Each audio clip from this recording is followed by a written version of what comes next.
Welcome to Rising Woman Leaders. I'm your host, Meredith Ram, and I believe the time has come for women to share their gifts, their voice, and their stories. I love seeing women spiritually and financially empowered, thriving in their life's work, and doing what they love every day.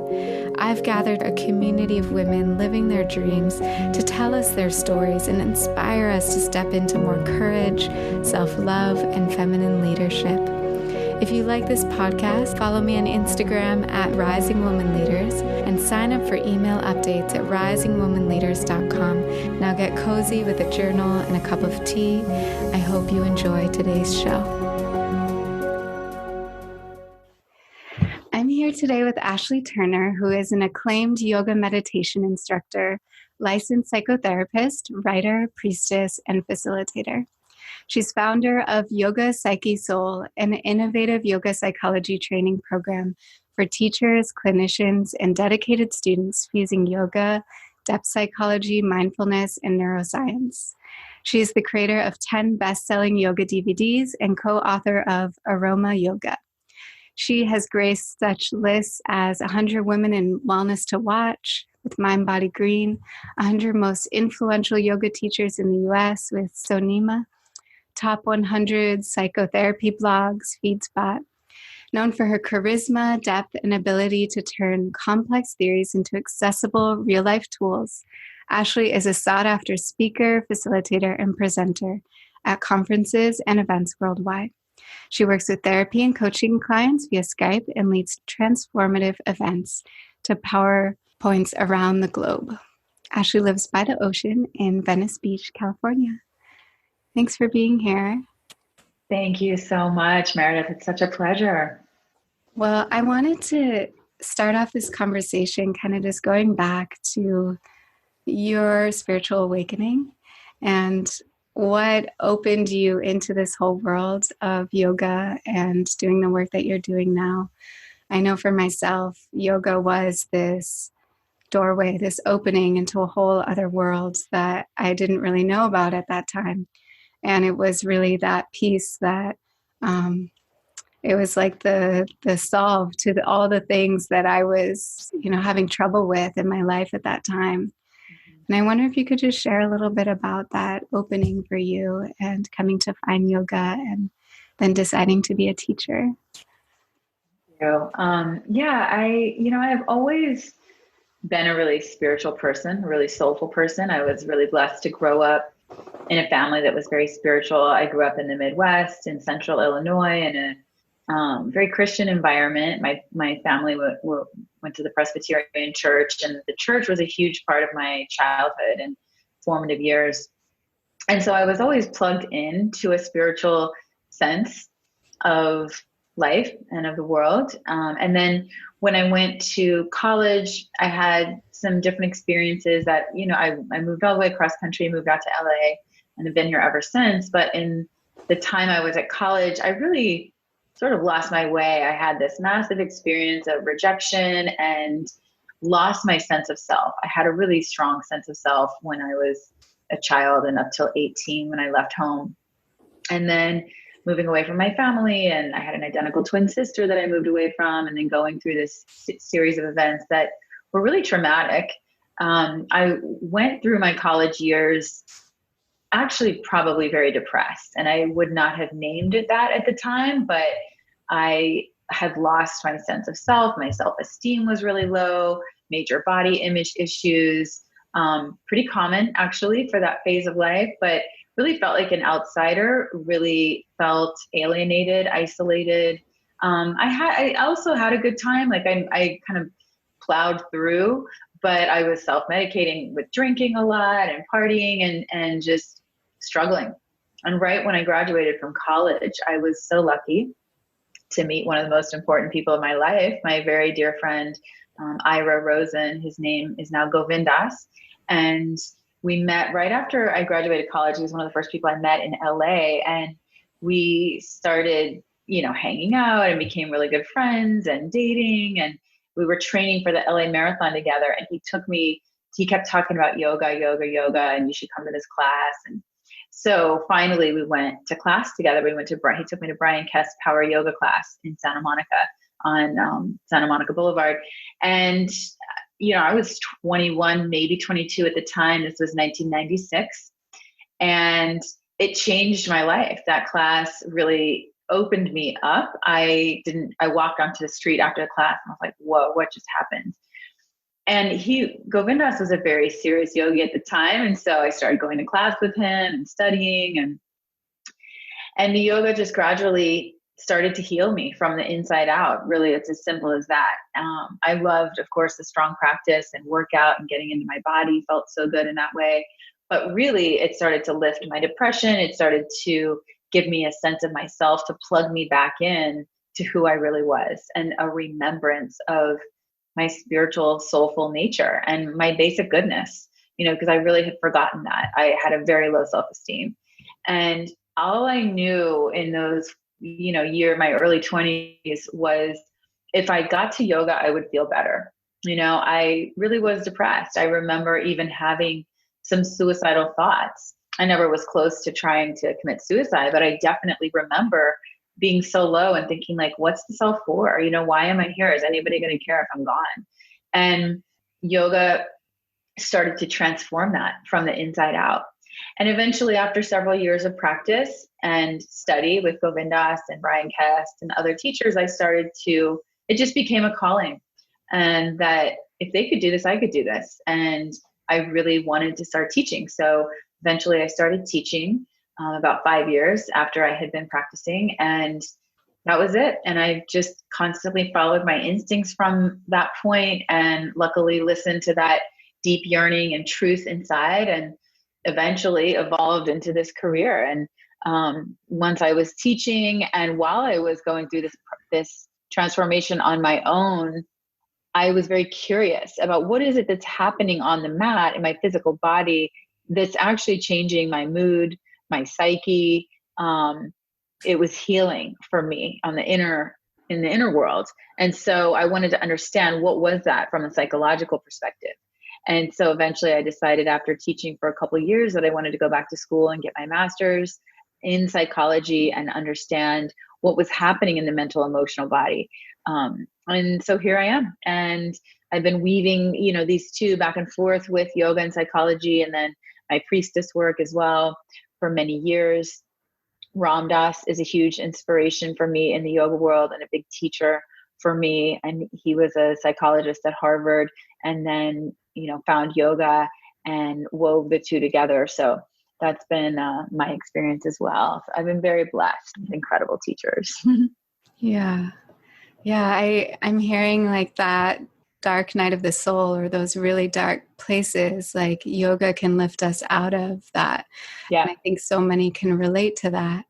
And with your psychology background, I wonder if there's anything you can share from the psychology perspective of like, what is happening when we are in that place of maybe having suicidal thoughts, or like feeling so alone in the world, or feeling depressed or anxious. And then like yoga is doing something to us from the inside out. Is there anything you could share about that, that merging, and from the psychology perspective?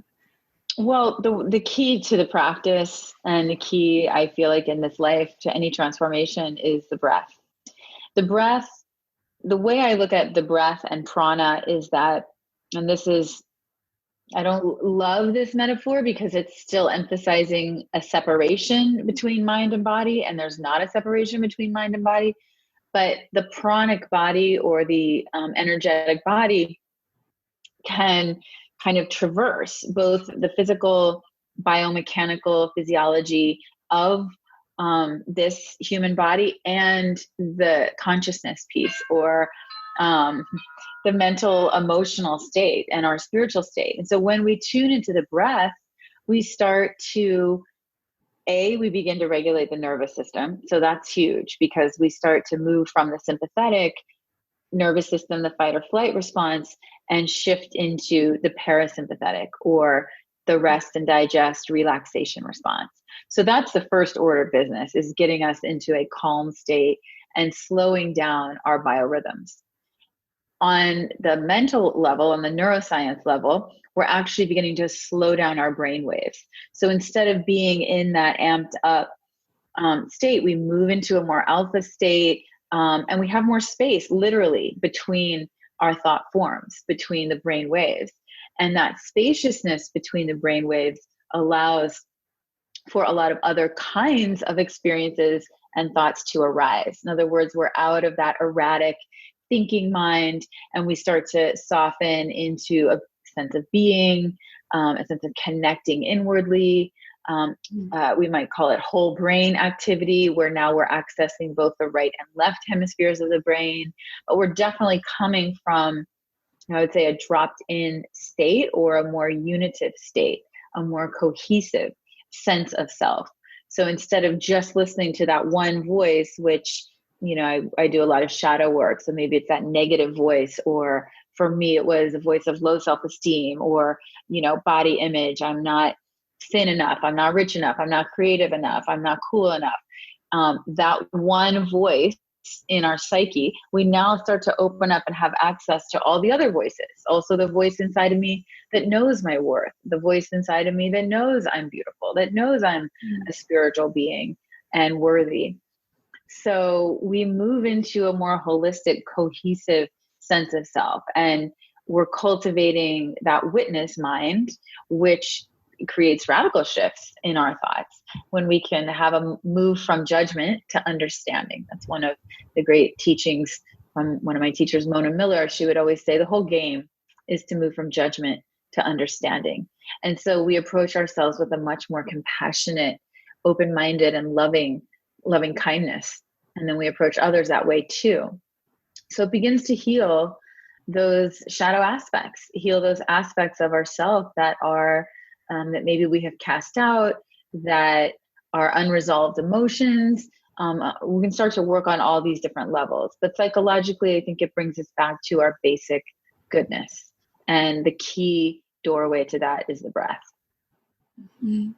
It's like this gateway to self-love, and like actually knowing what that is, or how to act on that, how to treat ourselves in a different way, talk to ourselves in a different way. Yeah. I definitely know some of my best ideas come when I'm on the yoga mat, and it's like that tapping into that different brainwave state and more source connection from that place. Yes, exactly. Yeah. I wondered if you could also share about your work as a priestess. So you have your work as a yoga teacher and have been doing that a long time, but in the last few years, you've been really bringing in more of this work as a priestess. And I wonder if you could share what that is for you, how that shows up in your life, doing the work of a priestess. Yeah, thank you. When I started my master's program for counseling psychology, I also started a priestess mentorship with my teacher, Ariel Spilsbury. She's based in Northern California. And I did her 13 Moon Mystery School. I had been interested in priestess work for a couple of years before that. I had read The Mists of Avalon. And when I read that book, it really blew me open. And it was the first time I'd ever had an experience of a deep knowing. Like I knew this land, I knew this way of being. It was in my bones. And again, it was a remembrance of something that I think had been buried in my unconscious, in the collective unconscious, of reclaiming these deep feminine ways and, ritual, emotional intelligence, intuition, using the elemental forces, getting out into nature, reclaiming the power of our bodies and our sisterhood. And so I went into training with Ariel, and it was phenomenal. And then through that training and my various other studies, I started weaving in priestess work. So that was about over 10 years ago now. Weaving in about 12 years ago, I started weaving this into my yoga workshops and offering, priestess, urban priestess events around the country, and different yoga studios or festivals I would go to. And it started to grow really organically and just offer this other lens and other format of material. And then about 5 years ago, I met my colleague, Sienna Sherman, and we decided she also had done an extensive priestess training, different than mine and different traditions, but we decided to come together, and we formed an online school called Urban Priestess Mystery School. And that has been running for 3 years. And that's again, a 13 moon, a year-long training that we do with women. And so it's a really important part of my path. And now it's sort of reiterating and rebirthing into its next incarnation. And it's one of the most profound, the priestess work that I do weaves into everything. It weaves into my private psychotherapy and coaching clients. It weaves into my yoga classes. It definitely weaves into my yoga psychology training. It's just an inherent part of anything that I do. It always includes ritual and nature, community, using the elemental forces, aligning with the wheel of the year, and teaching aligned and along with the wheel of the year. So there's many, many different ways that can manifest. And I think it's different for everyone depending on what your particular interests and gifts and talents are and calling is. But for me, it's just an inherent piece of work. And obviously we're at a time where there's a huge up-leveling of the feminine. The voice of the feminine is really being heard. We're coming, through the time of Me Too and Time's Up and Black Lives Matter and all of these social justice movements that are speaking to that rise of the feminine, which is being in community. It's not even women or men. It's moving beyond, gender roles where we embrace all. And we really are, as Marianne Williamson says, charged with taking care of this planet, life on this planet, taking care of all children, of all beings. And it's our charge to do that. And women have always done that. And we know that. But as a collective, as a society, we're being forced to shapeshift. Old paradigms are coming down. They're being eradicated slowly but surely. And new voices are emerging and being heard. So it's a really exciting time to come together as women and then as women and men. And how can men as well embrace their femininity? How can we, the time where we are living is not about, the masculine and the feminine. It's about the empowerment of both. It's not one or the other. It's not one over the other. It's that we really gift each other and we learn individually and collectively how to embrace our inner feminine and masculine, and how and when to skillfully play those polarities in society as well. Mm-hmm. Yeah, it's so much about the unity and not so much of just like one or the other, but just like the masculine's been up here for so many centuries, and it's like bringing back into that balance. Yes. And I definitely see it like in this time right now, probably the last 20, 30 years, like this huge awakening, uprising, women awakening to these concepts and ideas. And especially just the last 5 years of like young women waking up to this call of the priestess, or this deeper remembering, and this, like I've heard this prophecy that Mary Magdalene would come back one day as many. And it's like the women waking up to that now, to midwife this new paradigm, this new consciousness, this new evolution that's happening right now. Yeah, absolutely.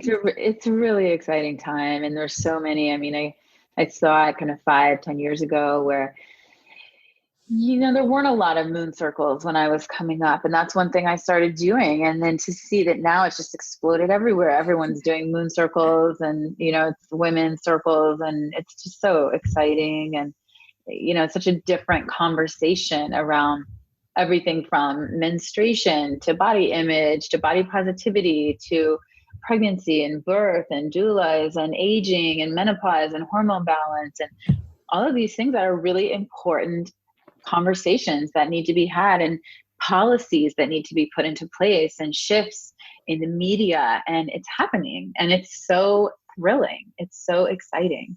And there's so much more to be done, obviously, and social justice is a huge piece of that, and something that I've really been, waking up to in my own life, the importance as any kind of a leader to take that on and look at how have we all been complicit in participating in these systems, and how do we say this far and no more, that we're all taking a stand together. And that's where we spend our money, where we spend our time, who we listen to, how we treat, it's all very, very, very important.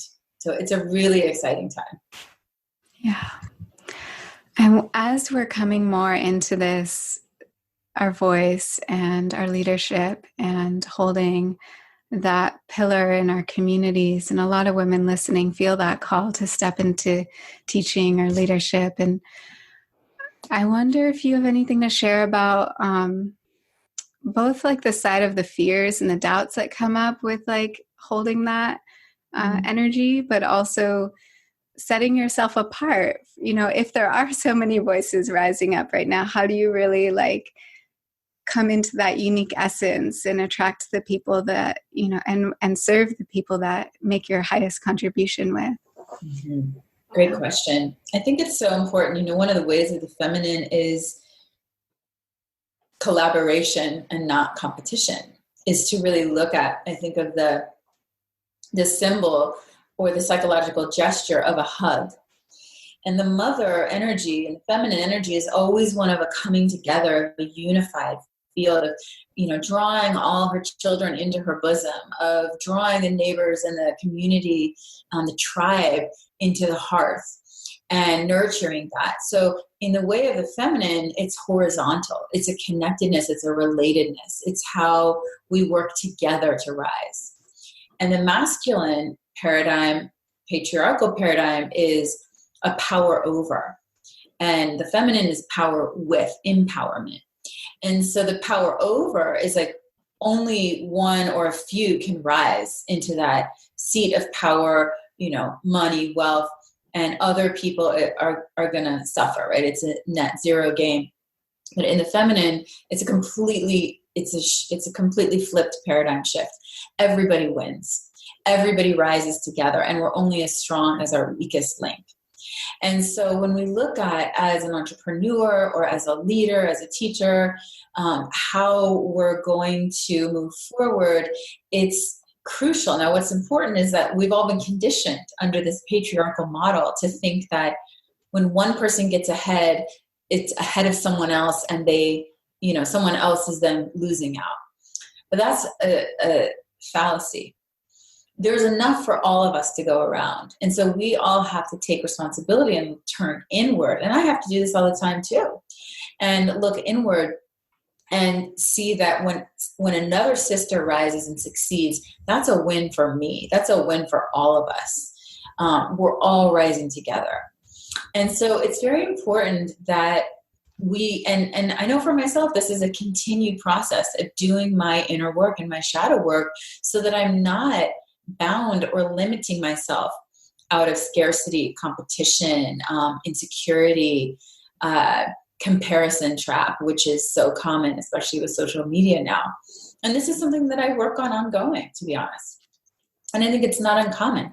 And I think it's more of a challenge for women than it is for men for numerous reasons. I think some of that's physiological, and some of that's conditional and conditioned mind sociological. Regardless, to answer your question more specifically, what's most important is that we turn inward and become the most authentic version of ourselves. So you may run moon circles, but what is your particular, you know, passion about it or angle about it? Maybe it's astrology and you get really into astrology and that's what you're pulling forward.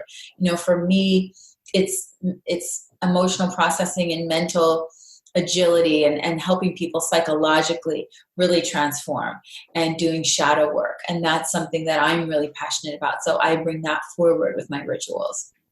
Maybe it's the tarot, or maybe it's, you know, essential oils, or whatever your thing is, but really going into that. And then on an even deeper level, not just honing that personal skill set, but then also connecting it back to your story, that your personal story, your karma becomes your dharma. In other words, what life experiences you've lived through, what are your sacred wounds, and how can you then heal and integrate those experiences and then teach from that place. Teach from that place of vulnerability, of transparency, of authenticity, of knowing, because you've lived through it. So I never want to advocate, it's very important that you're not teaching when you're like living in a wound or an intense emotional experience. But once you're on the other side of it and you've learned from it and you don't have a charge around it anymore, don't be afraid to bring that through in your teaching, because that is your medicine. That is your gold, because you've alchemized, you've turned your wounds into wisdom. And that wisdom is what's going to heal other people. It gives other people courage. The biggest, one of the most profound ways that we learn as humans is through story. So when you can tell your story from a really authentic place, it heals others. It shows others what's possible. So maybe some of you listening have experienced abortion or fertility issues, or you're going through the aging process, or a loved one or parent, is dying, or you yourself have been on a cancer journey. If you can begin to teach from that place, that it's not, the old model was that, we keep all that personal stuff separate.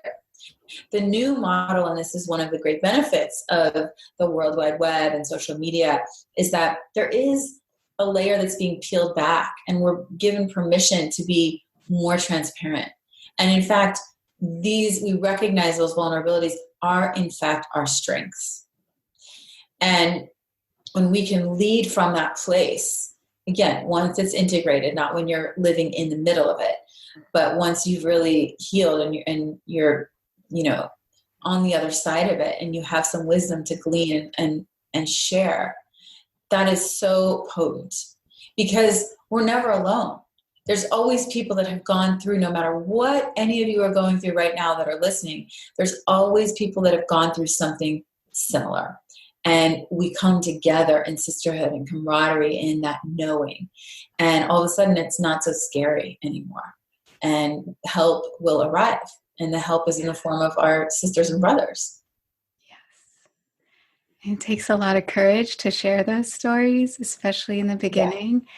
Yeah. But then I can just remember back starting out as a yoga teacher, starting out as a coach, starting to tell some of my stories. And whenever someone would come up to me after class or, telling me, writing back to a newsletter, to say like, that helped me so much. Yeah. It was just like a heart explosion. Like, yes, I'm on the right path. I'm so glad I stepped into that vulnerable space. Yeah, that's it. And that's why we're here for each other. We're not meant to do life alone. We are all struggling with things. We are all challenged, and many of those things are quite similar. Yeah. Could you share with us a wound that you've gone through that has become like a teaching point for you, something that you now share about? Well, one of my stories is that when I was, and it's so funny because this literally just came up the last couple of days. When I mentioned this earlier, when I moved from Illinois to Los Angeles, I went to school at USC, and I arrived there at 18 years old, just turned 18, and I had left my identical twin sister and my family that I'm really close to. I have an amazing family. We went to California once to look at the schools, and that was it. I didn't know what I was getting into, and I was quite green. I was from the Midwest. I was kind of, my parents both grew up on farms, very provincial in that way. And then I showed up at this, megalopolis of Los Angeles, and school was so glamorous, and I rushed the sororities, and it was the week before school started, and I was so excited, and all I knew about college was from the Big Ten, in the Midwest, big football teams, and you could go get in a sorority and go to fraternity parties, and like that's what you do in college, and that's it. And so I rushed these sororities, and it was an absolutely really horrifying, traumatic experience, because I was rejected one by one from all of them, through the week, and each day you get new, sort of. Letters if you're in or not. And every single day was like another round of rejections. And then finally, I did get into one or two, but I didn't want to go to those. And it was such like, I felt to me like such a collective rejection. Like everybody was looking at me and ridiculing me and nobody wanted me. And I was just this outcast. And it was such an odd experience because I had never felt that way. I was really popular in high school and used to, just knowing who I was and where I fit in. And all of a sudden I didn't fit in anywhere and no one wanted me.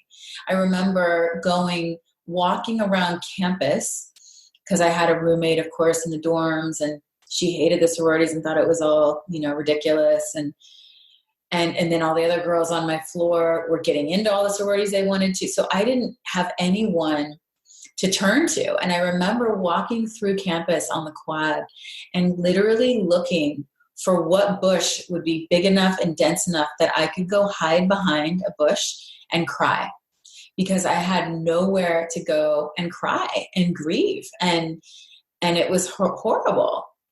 And so that really left me, my college years, feeling so ashamed, feeling so insecure. I literally felt like I would walk down the quad and I would have this, of course, totally false idea that people were looking at me like, oh, she's the one that didn't get in, like sort of a dunce cap or something on me.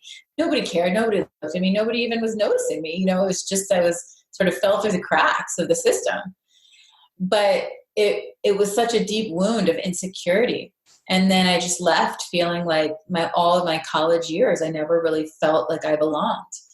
And so all the things, you're not pretty enough, you're not thin enough, you're not cool enough, you're not smart enough, you're not, fashionable enough, you don't have enough money to buy the clothes that everybody's wearing. It was kind of all those things. And so that stuck with me after college. And then that's what I mentioned the story in the beginning, that it took me many years through the yoga practice, truly was the thing that healed me, to heal that wound. And still there's residual. I don't even necessarily believe that we 100% heal from something like, oh, it never ever arises again. It's interesting because my cousin just was texting me 2 days ago. Her daughter just went to college. And she literally put a bunch of us on a text thread about her daughter going through the sorority rush experience and send love and support. And it just brought back this whole flood of memories of that. And, I still hear stories of people or clients, and it's not that it has a charge and it's not that it kind of, pings me now, but I will notice when that voice of comparison comes up with my colleagues, or I'm looking at someone else jealous of something, and I have to go back in and work on that voice. That's the shadow work of like, well, that's not, it's not about how thin you are, or if they have more money than you, or they have more followers on Instagram, or, those are all of the ego stories. And so the work is to come back and do the soul work and really clean that up and take responsibility and just be compassionate with that voice, and then just be really loving and gentle with myself and acknowledge the worth and, in all the ways that I have that. So that's one of my big stories. And I see that, it's very common with women because we are pitted against each other. And that was a tactic of the patriarchy. And so that's a conditional thing. I also think that is somewhat physiological, that, we're in competition to, in terms of on a biological level of, getting the man and having that man protect us. And so there's a whole physiological, historical piece of that.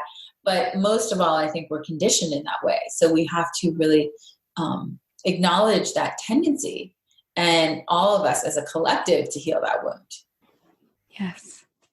I totally was right there with you, and remembering like flashbacks to like trying out for sports teams in ninth grade and all those things. It's like where you get a rejection, and it can be so devastating. Yeah, so devastating. So I'm an EFT practitioner now, and one of the things I help clients with is traumatic memories, things like that. And from my understanding of trauma, like that's a trauma, just a rejection like that, this unresolved memory that like we hold in our cellular body. And I wonder if you could share just about healing trauma and any of your tools or ways that have helped you or also that you work with your clients? Yeah, I think, moving into the body is so important. I don't really think that it can be resolved just in the mind. That's why, my approach is the yoga psychology of working both in the body and also on the spiritual level. It's not just a mental game.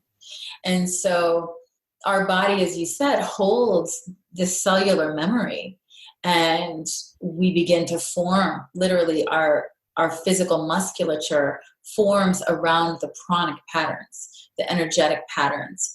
So if there's a thought form that's constricted, that's tight, rejection, insecurity, then the prana will be condensed there, right? And so the energy will begin to become tight. Maybe you have a tight spot in your body or a holding pattern. I have a hole under my right shoulder blade is always kind of tight. And so I work physically. I say that you can work from the outside in, which is to address the physicality and start to shift the way that you're carrying yourself, you're holding yourself, open up, reduce tension in the body. That's working from the outside in, and that can shift the underlying energetic and emotional patterns. But you can also work from the inside out, which is to go deep and start to uproot the thought forms and the belief systems that are there. And then that will ripple out and shift the energetic pranic body and then the physicality on top of it. So I like to work both, even, simultaneously, but in the yoga practice. So I think it's really important for people to go into the body and explore whether it's martial arts or Tai Chi. Of course, I'm a huge fan of the yoga practice. Dance can be very powerful to unwind patterns in the body. Working somatically, maybe somatic experiencing, or like you're talking with EFT, to work somatically to interrupt the pattern, to disrupt the pattern, and then feel that shift. And then also becoming very, very skillful. I think of it like a ninja with our mindfulness and observing, can we track back what is the actual thought form that was creating that? I had this sort of wound residue come up the other night. I was at a small gathering with a couple of other gorgeous, amazing, super successful female entrepreneurs in the wellness industry. And on the one hand, it was so juicy and sweet, and we were all having this great time, the new year, manifesting circle, about 5 of us there. And then on the other hand, I could feel, I noticed myself through the evening. I was like, oh, wow, I'm getting irritable. I want to leave, but I'm not going to leave. What is that voice in me that wants to leave? And I was confronted. I felt insecure because all these women were so gorgeous. And, I saw how quickly I wanted to minimize my reality, which is also amazing. And I'm super happy and, like in such a great place. But I wanted to slip back into that wound and shrink and minimize my experience instead of just shining really brightly. And so I could see where that old pattern came from. The I'm not good enough was kind of wanting to rear its ugly head. And so that's where you have to become a ninja and interrupt that pattern and say, maybe it's a hand on the heart. And this is a technique that I use a lot, which is there's a whole slew of sayings called good parent messages. And this is something that I got from a training called integrated body psychotherapy. It's a beautiful mind-body psychological school. And one of the things that the founders came up with is Jack Rosenfield and his wife, Beverly Morse, and they came up with this set of messages called good parent messages. And the idea, similar to attachment theory, is that if you go back to childhood, what messages did you get for, like they were installed? And then what messages were not, you didn't quite get, or maybe you got from one parent or the other, but maybe you got from neither. And so there's this set of 15 messages from early childhood and then 8 messages from later childhood puberty. And, they start in order of importance. And the first few I'll give you right now. I love you, of course, number 1. I want you. You are special to me. I see you and I hear you. And so the idea is that you commit these messages to memory. And then when you notice you're triggered, now, whichever messages you didn't get are the messages that most likely are going to keep repeating themselves in your life, because that's where you're going to be triggered. It's like if you think of the architecture of the psyche, there's a weak spot in that layer of your psyche, right? So we want to go back in and retrofit those messages. So, for example, the other night when I was getting fragmented, would be the term psychologically, or triggered, we might say, I was literally I recommend putting your hand on your heart and literally repeating these messages to yourself. So for me, it would be, I love you. I want you. That I want you is a big one for me because, of course, that story in college, I wasn't wanted. I was rejected time and time again. And so not feeling chosen, not feeling wanted, feeling cast out is a big wound for me. So in that moment the other night at this gathering, I would recommend go into the bathroom, or maybe even just quietly put your hand on your heart and you can say these messages to yourself and really feel like you're telling that inner little girl, I want you. You're special to me. So you start to reclaim your specialness, reclaim your lovability, your acceptance, your being wanted. I love you. I want you. You're special to me. I see you and I hear you. I see my gifts and my talents and my contributions. I hear that. So it's a way of withdrawing yourself, noticing when you're triggered, tracking it back to find the root origin of that thought form, that erroneous negative core belief, and then replacing it. It's like replacement therapy. It's like instead of having a cigarette, go for a walk around the block. Instead of eating that or having that third glass of wine, second glass of wine, go to the gym, or eating that piece of cake, some sort of replacement therapy that's going to interrupt the pattern. So you can do that very simply. I do recommend doing some sort of physical gesture along with it. I always put my hand on my heart, maybe one hand on your heart, one on your belly, really feel those messages going in. So that's really, really important. Mm-hmm. Just hearing you say them to yourself, it brought tears to my eyes. It's just like so sweet and needed to talk to ourselves with that kind of kindness and embrace. Yeah. It's so important. And, psychologically, one of the key developmental phases is that we learn how to parent ourselves. So eventually, on some level, it doesn't matter whether you got all these messages from your parents or not. Very few people got all of these messages. They don't have to be verbatim. But none of us had a perfect childhood. There's no such thing.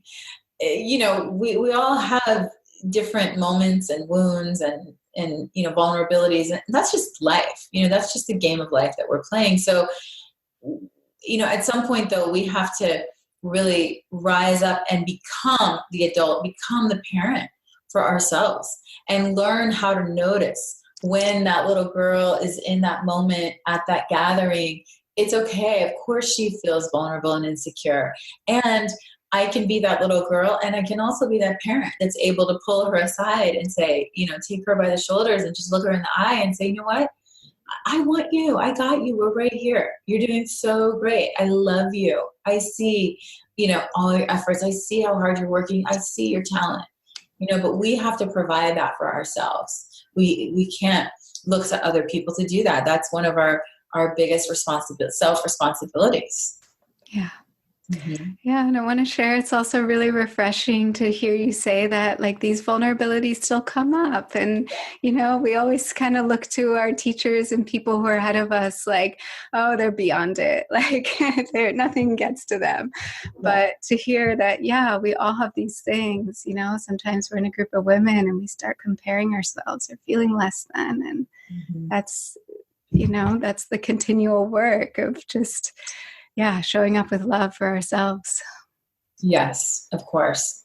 I think it's pretty normal. I think it's important that we normalize a lot of these conversations are going on. Hopefully, yes, we get more skillful and, we're not triggered, and I didn't leave and I didn't have to go and, I didn't spin into some sort of tidal pool of, my own story. You can very quickly, the progress is that more and more quickly we can rectify and shift that pattern. But they can still come up in different ways. So, yeah. Yeah.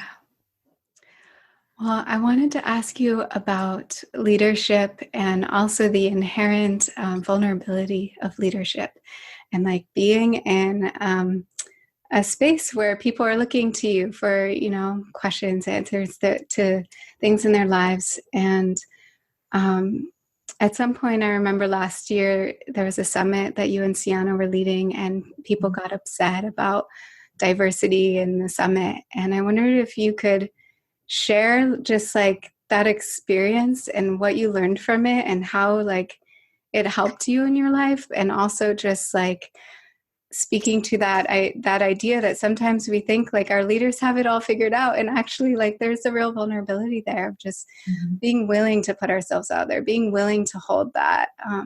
I'd love to hear your experience. Yeah, I think it's really important that any of us first of all, we're all leaders. We're all leaders in our lives. We're all leading by example. And also, when we choose to step into a leadership role, whether that's leading a team or being out in the public eye, being a teacher, it's very important that we consciously accept that responsibility in yoga, we talk a lot about taking the seat of a teacher. And there is a different, level of responsibility that arises. And the most important thing in stepping into our leadership is staying really humble and staying very soft. One of the first spiritual books that I read was the Tao Te Ching. And the Tao Te Ching talks all about, it's a beautiful Chinese text, and it's all about Taoism. And it talks a lot about being the way of the water and leading from underneath. Start by stopping, start by softening, start by doing less. And so we come into our humility and recognize that we're all always students. And the more that we ground ourselves in our studentship and in our humility, the more potent and powerful we become. And so part of that is definitely, again, what I would say, doing our own inner work, our own shadow work, and being willing to be a living example. That when we're humble, as my teacher Mona Miller would say, we have nothing to prove and we have nothing to hide. And I think that's a really important attribute to carry as a leader. And in yoga psychology, that would be called having a healthy ego. The third chakra is connected to the ego, Manipura, having a balanced sattvic Manipura chakra, third chakra, where you're so rooted in your sense of self and you know who you really are, which who you really are is spiritual, that you have nothing to prove. You're not trying to be better than. Having something to prove or a high ego is kind of back to that power over, that I know more than, or I have more power than. And then the opposite of that, having a low sense of ego, is I'm not good enough. I'm not as good as. So it's either like I'm the shit or I'm a piece of shit, and a leader is able to say, you know what? I'm both. I have talents and magic and beauty and gifts, and I've done some work and I've learned some things and I have some tools. And I also have weaknesses and faults and vulnerabilities, and I don't know everything. I'm actually still totally just figuring it out. The leader is able to say both at the same time and be humble. Be humble and also be confident. They're not mutually exclusive. So I know for us, we definitely went through a big rite of passage, and I'm so grateful for it because it really woke, both of us up, but me, I can only speak for myself, but for me up in so many ways to how I wasn't as aware as I would have wanted to be. And so you mentioned we did the summit, and the panel of speakers that we had, we were criticized for that panel of speakers not being diverse enough. It was all women and not enough women of color, and potentially, other gender identities and sexual orientations and socioeconomic, although we don't really know all these things. But it was definitely a white presenting panel for the most part. And it was just a huge blind spot of mine that I didn't, realize that I was, missing this whole other piece. And so it was quite a big public, in a certain way, public criticism and, calling out and some shaming around that, which was all part of the process, necessary process. And it was very humbling, but it was also very liberating, because it's liberating to be able to say very clearly, I don't know everything. You're right. I made a mistake, and I'm really learning, and I'm just going to take a step back and observe and seek counsel and study and hopefully move this through and lead by example and move it through in a way that is as much integrity, as possible.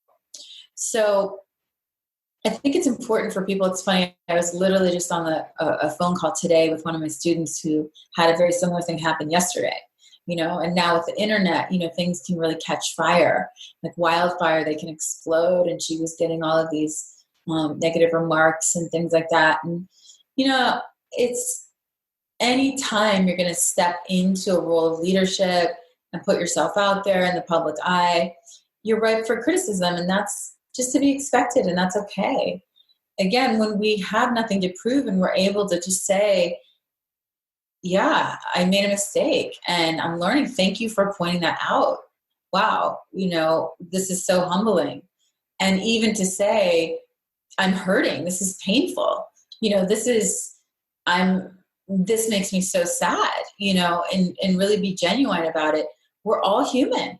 We are all human, and we're all in this messy life trying to figure it out together. And hopefully we can be, seek that, moving from judgment to understanding.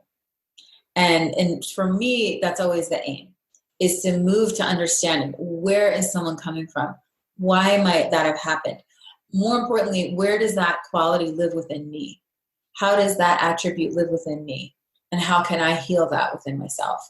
Anything that we're seeing outside of ourselves, especially something that's triggering us, is something that's living inside of ourselves that's yearning to be rectified and integrated. So I just really, I think it's a time where we're being called into a different level of leadership. As we mentioned earlier, women's voices are needing to be heard. All of these voices that have been marginalized, people of color, different sexual orientations, socioeconomic status. It's really important that we all help each other develop the courage to come forward and let our voices be heard, and that we create platforms and forums where other voices can be heard, because we have been guided by a very narrow view, and that's white supremacy. That is white supremacy, that we have been guided in all of our systems, our educational system, our financial system, everything that's been valued in our world, the way that we've been taught and conditioned has been set up in this patriarchal model. And it is white supremacy that, and it's important actually that we use these terms, because it's true. And I've been on a huge learning curve, and I'm such a baby beginner observing and learning in all this. But as leaders, it's important that we all become educated in social justice. And again, it's happening now. It's so exciting that it's happening now. But it's important that we all stay really awake and in this conversation. Thank you for sharing all of that. Yeah, it's been a huge wake up, I think, for many of us to have these conversations and to not shy away from these topics and these concerns. And because, right now, this is the unveiling that's happening of like things that haven't been looked at for a long time are coming to the surface. Yeah. I love what you said about it, the liberation of it, of just like, I think there are a lot of people out there who hesitate from being in a leadership role or putting themselves out there because of that fear of like, well, what if people don't like it? Or what if someone judges me or attacks me or says something mean? And like to actually just go through that and to be like, you know, here I am. I make mistakes too. To just like take off the Band-Aid and have that liberation of like, I've gone through it, and I can just be myself, and I can apologize where it's needed, and also just learn where I can, and to continue walking the path that you're being called to walk on. Yeah. Yeah. Thank you. Well, I wanted to ask too about relationships. And I know I saw recently that you're going to be leading a webinar about relationships, or maybe it already happened, but could you speak to just the idea of soul contracts and anything that you're learning in relationships that might be useful for the listeners? Yeah, well, I do love teaching on conscious relationships, especially as a marriage and family therapist. And it's one of the reasons that I wanted to become a licensed marriage and family therapist, was because I wanted to hopefully get a little more skillful at my relationships and be the best, girlfriend and partner and wife and mother and sister and daughter and friend that I can. And this goes straight back to shadow work and everything that we were just speaking about, of owning I have nothing to prove and I have nothing to hide. The root that this gets to, the big question, and really the only question that matters, and the only question that yoga is concerned with, is who am I? And once we get that paradigm shift right, everything else starts to fall into place. Who am I? If I identify as spirit, having this human experience, as the infinite soul, God, goddess incarnate, then I'm not as vulnerable, actually. It's okay. Someone can criticize me, point out my weakness. We can even get in an argument. I'm going to be okay on the other side of it. And it's important that we start rooting into that. That's like the core foundational cornerstone of yoga psychology or empowerment, is that you are anchored in your spiritual nature. And that's what all of our sadhana and practices and chants and meditations and breath work is, to bring us back to remember, to tether to that basic goodness, the spiritual sense of who we are. And we come from that place. We're also acting from that place. You can call it Christ consciousness. You can call it Krishna consciousness. You can call it unconditional love, compassion. We are embodying these qualities, and we are looking upon someone else with that same mercy, with that same compassion. We're allowing ourselves to be both spiritual and human at the same time. We're allowing another to be both spiritual and human at the same time. So what happens is we start to ask a whole different set of questions. Number one, relationships are not there for transactionally. They're not there for us to see what we can get from the other person. Rather, the meaning of relationship is for us to see what we can offer. What are we here to offer to that other person? How can we give to them? How much value can we give to them? Also, a relationship is not there to fill, a certain need. The purpose of relationship changes when we elevate into a conscious relationship. The purpose of relationship is to elevate my consciousness. So that relationship may come into form in a way that's going to challenge me, that's going to trigger me, because I'm being forced to learn lessons. And that's what you're talking about with soul contracts. That we may have a soul contract with someone to learn about forgiveness. And maybe someone comes into our life and they act in such a way that we have to learn how to forgive them.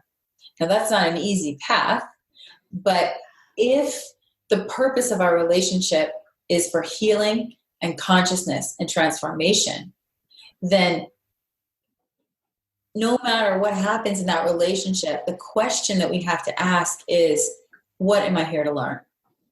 What is this person showing me right now? So now all of a sudden it's not about blame and shame and they did this and oh my God, and the whole drama and story around it. The question, the whole paradigm shifts, and we take back our power and say, okay, what am I here to learn from this?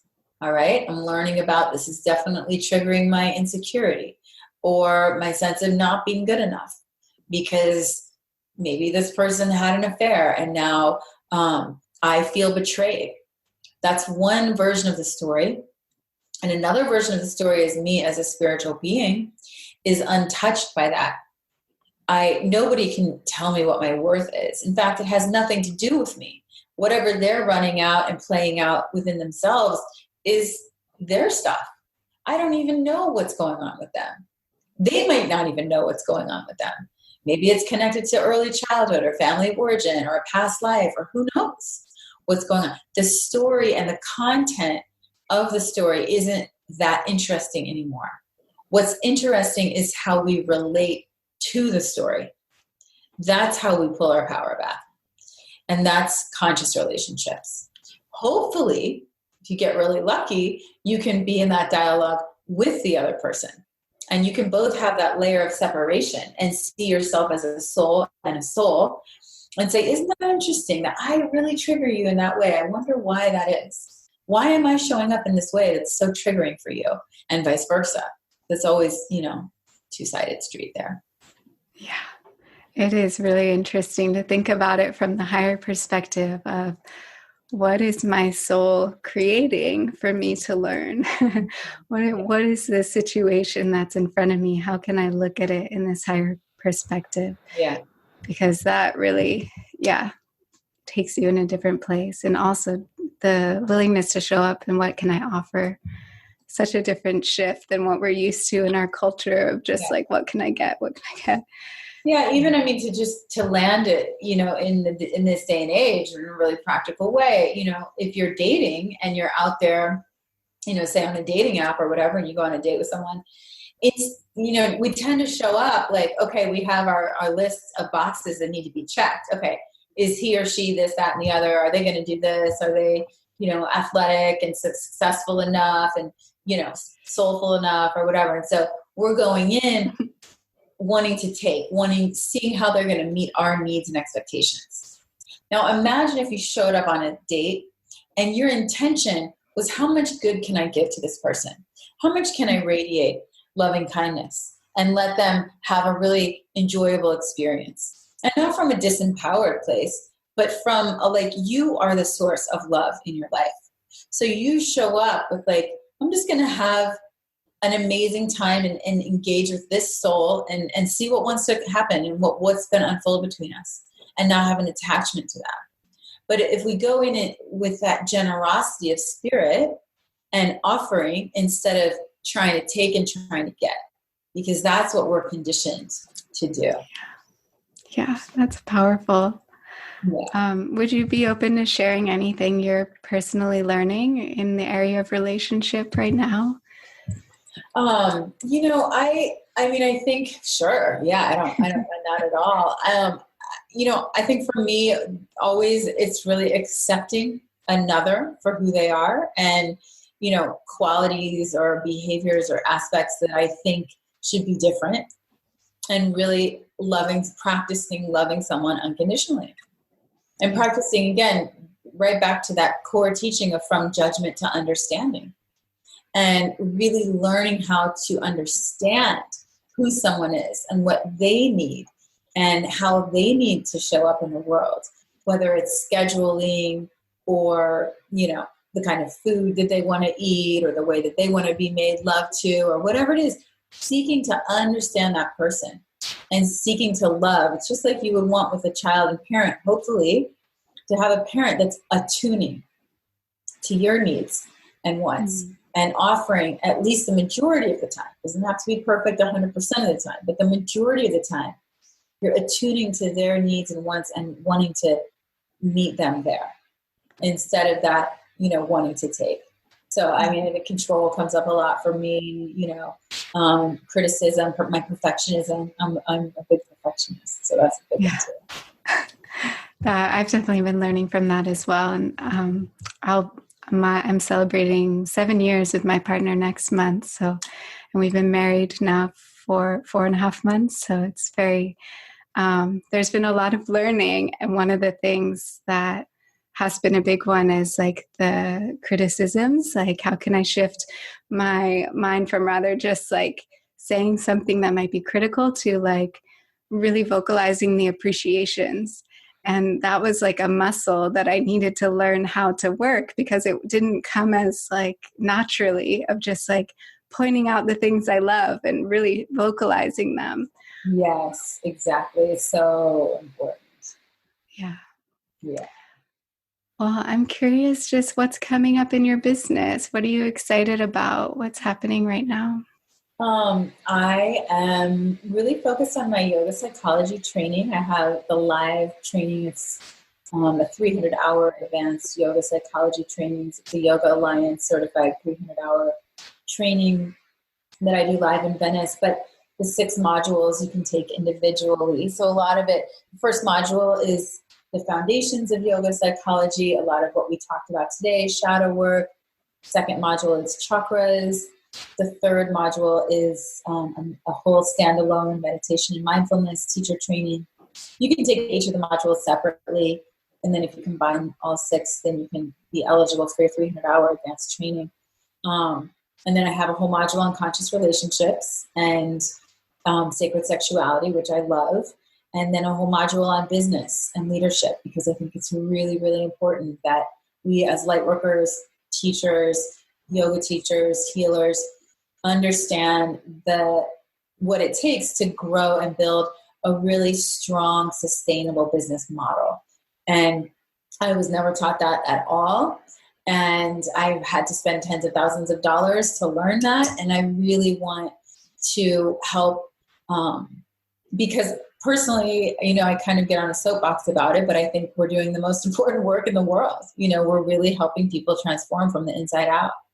And so not only do you deserve to be making good money doing that and living well and thriving, and it's important for us to break through our scarcity mentality and fears and money stories, but also it's important that we sustain so that we can keep doing this work. And the more that you can do it, the greater impact you can have. So I'm really passionate about helping wellness entrepreneurs thrive in their businesses. It's something that's emerged for me as a big leading edge.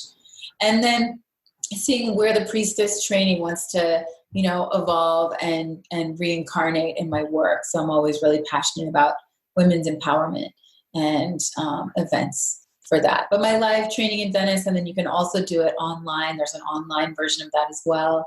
It's just a really unique program. Part of what's so powerful about the live training is the group work that we do, and I end up doing essentially group therapy in the afternoons. It's a very deep personal journey. It's not for the faint of heart, I will say that, because we do a lot of shadow work, but it's incredibly inspiring to watch the transformation that everyone goes through. Yeah. Mm. And could you just share a few words about shadow work in case there's anyone out there who is not familiar? Yeah. Shadow work is a term, the shadow is a term that was, I believe, first coined by Carl Jung, Jungian psychology. He was a Swiss psychologist in the middle of the 20th century. And shadow just refers to the aspects of our unconscious, parts of ourselves that we have cast aside, that we have relegated or repressed. And so really the aim is to integrate these aspects of our unconscious to make the unconscious conscious. One of the biggest ways that we see our shadow, and this is conscious relationship, one of the biggest ways we see our shadow is through other people. So the first thing to ask yourself is, what triggers you about other people? What are you gossiping about or criticizing in another? That's a pretty good indication of shadow qualities within yourself. So it's always a great opportunity to just turn, one finger pointing out, but 3 fingers pointing back at you. So that's a big piece of shadow work. And then also things like going in and integrating healing. Maybe it's memories, traumatic experiences, family of origin issues, a lot of ancestral karmas that come through, patterns that we inherit from our families. And some are known, some may be unconscious, unknown. And so working to unwind and integrate those to heal and just move forward more skillfully. Mm-hmm. Yeah. And even just having the awareness of it like that can make such a shift in our relationships and interactions. Yes, exactly.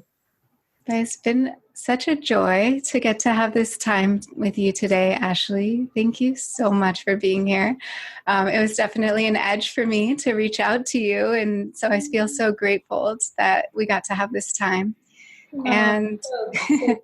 I love hearing that. Thank you so much. Yeah. And I wonder if you have any closing words, any last final takeaways, and then I'll close this conversation with a short prayer.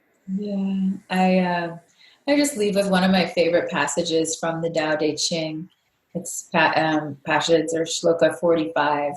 And it's not going to recite the whole thing, but the first part of it says that true perfection seems imperfect, yet it is perfectly itself. True straightness seems crooked. True art seems artless. The master allows things to happen. She takes events as they come. And so I love this reminder that true perfection seems imperfect. In nature, there's no such thing as perfect symmetry. It actually doesn't exist in the natural world. And so all of these ideas and this perfectionism that we carry around and maybe self-criticism, it's a farce.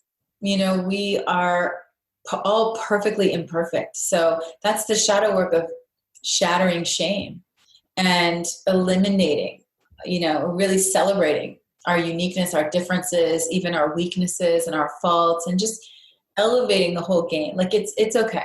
You're okay. And, get that support and just keep reminding yourself. And also true straightness seems crooked. Sometimes we think we're not on the right path, or, we shouldn't have gotten that divorce, or we're bummed about this or that, but just trusting the way that your path is unfolding and let it be a winding road. So I just want to leave you all with that. It's good for us to be a little bit more gentle with ourselves. Yes. Thank you so much. Mm-hmm. So I'll just invite us to take a moment to soften the eyes closed and to tune back into our heart space, embracing ourselves, welcoming all the parts of ourselves, all the little girls inside who don't feel worthy or feel imperfect, or just welcoming all of that, holding ourselves with that gentleness. And I'll just bring my hands to my heart, just coming from this space of may we all continue to walk this path with self-love, with kindness, with sovereignty. May we be in that willingness to embrace our imperfections and to allow life to unfold and to bring us the teachings and the growth that we need so that we can continue evolving on this path and supporting others as we all are walking each other home. So I will bow with so much gratitude to you, Ashley. Thank you for sharing your wisdom with all of us. And thank you to everyone listening, just showing up and doing this work. Namaste. Namaste. Thank you all so much. Please reach out anywhere on social media if you want to connect. And Mary, thank you so much. And thank you for all of your great, beautiful work in the world. Thank you. Yeah. Thanks so much for taking the time to listen to our show today. We would love to hear what you think. Take a moment to hop on over to iTunes and leave us a review. We'd be so grateful to receive it. Until next time, namaste.